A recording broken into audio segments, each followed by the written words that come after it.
morning students, welcome back. Now we start a new topic. The topic is conditions of producers equilibrium. हमने producer के equilibrium के बारे में बात कर ली.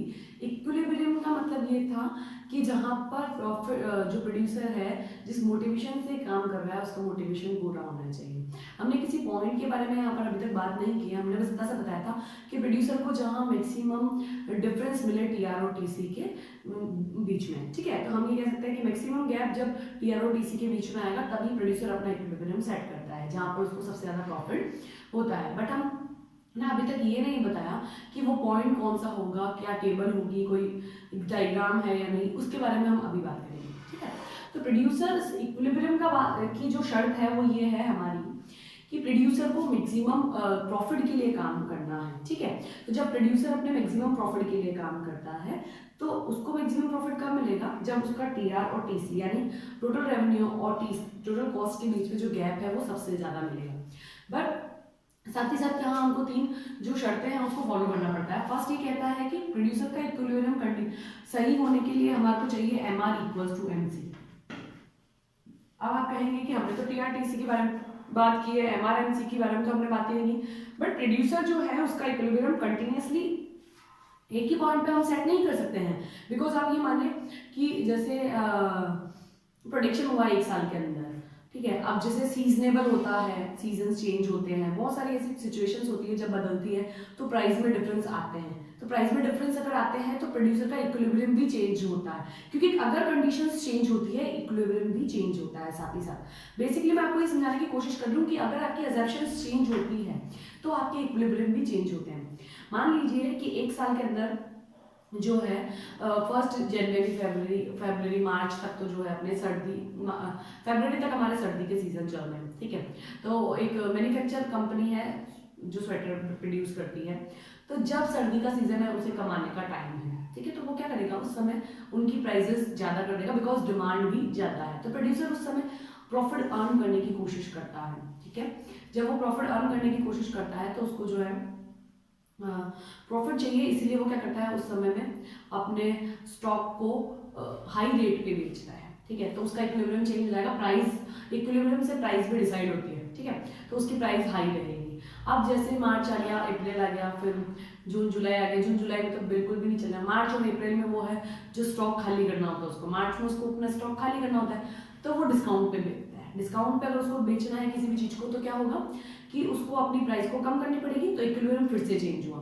जून जुलाई में उसका सीजन ऑफ हो गया, गर्मी आती है. और जब उसके सीजन ऑफ हो गया तो प्राइस जीरो हो जाएगी बिकॉज नो वैल्यू, उस गुड्स की वैल्यू ही नहीं है, सेल ही नहीं हो रही है, तो फिर वैल्यू खत्म हो गई. तो उस समय इक्विलिब्रियम फिर से चेंज हो जाएगा. ठीक है, फिर जून जुलाई अगस्त सितंबर से फिर से सर्दी स्टार्ट होती है. ठीक है, तो अभी वो डेड स्टॉक निकालेगा तो नॉर्मल प्राइस पे सेल करेगा. ठीक है, फिर अक्टूबर नवंबर और दिसंबर फुल सीजन है उनके पास में, फिर से वो प्राइस को बढ़ाकर बेचेंगे. तो इस समय अलग अलग प्राइसेस आपको देखने को मिले. मैंने सिर्फ आपको स्वेटर का एग्जांपल दिया. ऐसे ही हर सीजन हर एक चीज़ के लिए हमारे जो है सीजन बदलते हैं, हमारे एक चीज़ का एक टाइम बदलता है, अकॉर्डिंग टू डिमांड जो है उसकी प्राइस सेट की जाती है. ठीक है, तो इसी यहाँ पर भी यही सीन रहेगा. तो इक्विलिब्रियम लगातार चेंज होते हैं. ठीक है, तो टोटल के बिहाफ पर हम इक्विलिब्रियम सेट नहीं कर सकते, तो इसीलिए हम मार्जिनल के बिहाफ पे करेंगे, क्योंकि मार्जिनल एडिशनल यूनिट के सेल होने पर टोटल में डिफरेंस को शो करता है. तो ये जो है वो एडिशनल्स है. एडिशनल्स का मतलब चेंजेस, और ये हमारे चेंजेस को डायरेक्टली शो कर देंगे. इसलिए फर्स्ट जो हमारी रिक्वायरमेंट होगी वही होगी कि M R equal to M C रहे. ठीक है, दूसरी ये कहता है कि एम आर एम सी जिस पॉइंट पे भी एक दूसरे को कट करें. ठीक है, डजंट मैटर, दोनों कट तो करेंगे पर उस समय एम सी राइजिंग होनी चाहिए, यानी M C should be rising. M C जो है उस समय इंक्रीजिंग होनी चाहिए जब M R equal to M C हो. ठीक है, अब ये शर्त क्या कहना चाह रही है आपको, ये कहना चाह रही है कि M R equal to M C तो होगा बट साथ ही साथ एम सी घटता हुआ नहीं होना चाहिए, एम सी इंक्रीज होता हुआ होना चाहिए, क्योंकि जब कॉस्ट ज्यादा होगी तो रेवेन्यू भी ज्यादा मिलेगी. अब बेसिकली मैं आपको इस टेबल के थ्रू बताती हूँ. एम आर तो हमारा परफेक्ट कंपटीशन मार्केट में हम देख रहे हैं, तो आपको पता होगा ए आर और एम आर जो है वो इक्वल होते हैं, इसीलिए मैंने यहाँ एज इट इज 12 लिख दिया है. ठीक है, ये एज्यूम किया हुआ है. एम सी जो है वो पहले डिक्रीज होती है, एक पॉइंट पे मिनिमम हो जाती है और फिर वापस इंक्रीज होती है। ये सिचुएशन हम पहले पढ़ चुके हैं। एसीएमसी हमने पढ़ लिया, एमआर एआर सब आपने पढ़ लिया है। स्टेबल के थ्रू मैं आपको बताने की कोशिश करूंगी। आप देखते हैं कि एमआर इक्वल्स टू एमसी होना चाहिए। अब यहाँ पर आपको कहाँ कहाँ ऐसा लग रहा है कि एमआर इक्वल्स टू एमसी है? देखिए, फर्स्टली हमको यहाँ नजर आ रहा है कि एमआर इक्वल्स टू एमसी है। सेकेंडली जो आपको नजर आ रहा होगा वो यहाँ नजर आ रहा होगा, ठीक है। तो सेकंड पॉइंट पे और 10 पॉइंट पे एमआर इक्वल्स टू एमसी हो रहा है। तो इस हिसाब से तो 2 पॉइंट हो गए इक्विलिब्रियम के, बट इक्विलिब्रियम का पॉइंट तो एक ही चाहिए होता है, दो नहीं चाहिए होते हैं। तो अब क्या होगा, सेकंड शर्त इसने बोली कि एमसी राइजिंग होना चाहिए जब एमआर इक्वल्स टू एमसी हो रहा हो। तो राइजिंग कहाँ नजर आ रहा है आपको? उसके बाद इस साइड अगर आप देखोगे तो एमसी 15, 12 और 10 हो रहा है। तो ये तो डिक्रीज हो रहा है, डिक्रीज होती हुई सिचुएशन हमको नहीं चाहिए, हमको चाहिए इंक्रीज होती हुई सिचुएशन। यहाँ देखिए आप 10, 12 और 15 यानी इंक्रीज हुआ, तो ये वाला पॉइंट जो होगा वो हमारा इक्विलिब्रियम पॉइंट होगा, ठीक है।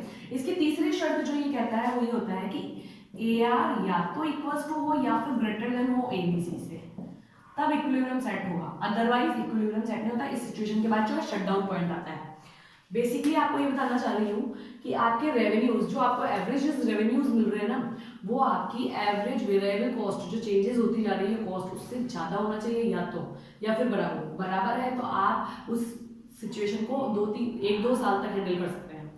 लेकिन अगर ज्यादा है तो हमारे को प्रॉफिट ही हो रहा है। अगर इससे कम हो गया तो शटडाउन पॉइंट आएगा, आपका बिजनेस बंद होकर ही रहेगा।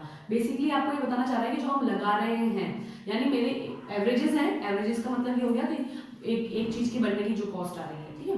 मान लीजिए कि एक चीज की बनने की कॉस्ट 10 रुपीज आती है और रेवेन्यूज जो है वो 8 रुपीज मिल रहा है, यानी 10 से कम अगर रेवेन्यूज मिल रहा है, ये 8 है और यहाँ 10 है, तो इस सिचुएशन में क्या होगा, प्रोडक्शन बंद होगा, ये शटडाउन पॉइंट होगा, प्रोडक्शन क्लोज, ठीक है।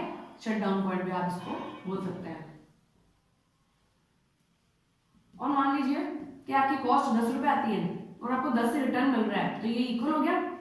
इस सिचुएशन में आप मैक्स टू मैक्स 1 से 2 साल रहेंगे, बस 1 और 2, बस लास्ट 1 और 2, इसलिए कि हम सेट करने की कोशिश करते हैं कि सिचुएशन हैंडल हो जाए। अगर हैंडल नहीं होती है तो आपको शटडाउन पॉइंट पे जाना होगा, आपको उसको बंद करना ही पड़ेगा, क्योंकि एक साल में आपको ये मिल रहा है, दूसरे साल में डेफिनेटली आपको इससे कम मिलेगा। अगर ये फिर भी रहता है तो हम 1 से 2 साल तक अपने बिजनेस को बनाए रख सकते हैं, इसके बाद हम अपना बिजनेस नहीं बनाए रख सकते, हमको अपना पॉइंट शट करना ही पड़ेगा। तो ये होती है कंडीशंस प्रोड्यूसर के इक्विलिब्रियम की।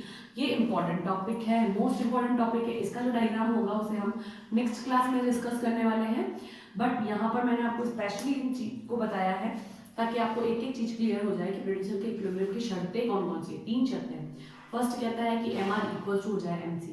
सेकेंड हमको कहता है कि एमसी जो है हमेशा राइजिंग सिचुएशन में होना चाहिए जब आपका एमआर इक्वल्स टू हो रहा हो एमसी। और थर्ड हमको कहता है कि एआर या तो ग्रेटर देन रहे या फिर इक्वल्स टू रहे एबीसी, अदरवाइज जो है शटडाउन पॉइंट आता है। इसके बाद हमारा जो प्रेडिक्शन है वो हमको बंद करना पड़ सकता है। इस सिचुएशन में हम अपने आप को बनाए नहीं रख सकते, बिकॉज लॉस लग रहे हैं और लॉस एक लिमिट तक ही प्रोड्यूसर्स झेल सकता है। उसके बाद उसको अपना बिजनेस या तो चेंज करना पड़ता है या फिर वो अपने आप को इस बिजनेस को छोड़कर चला जाएगा, ठीक है। तो ये होता है हमारा इक्विलिब्रियम। ये मैंने आपको बताया है परफेक्ट कंपटीशन में। सिचुएशंस को हम अलग अलग मार्केट में अलग अलग तरह से हैंडल करते हैं, बट आपके कोर्स में जो है वो परफेक्ट है, तो हम परफेक्ट में ही इसको यहाँ पर बता रहे हैं, ठीक है। तो इससे रिलेटेड अगर आपको कोई भी प्रॉब्लम आती है आप पूछ लीजिएगा। डायग्राम को हम नेक्स्ट क्लास में डिस्कस करने वाले हैं। Okay, thank you.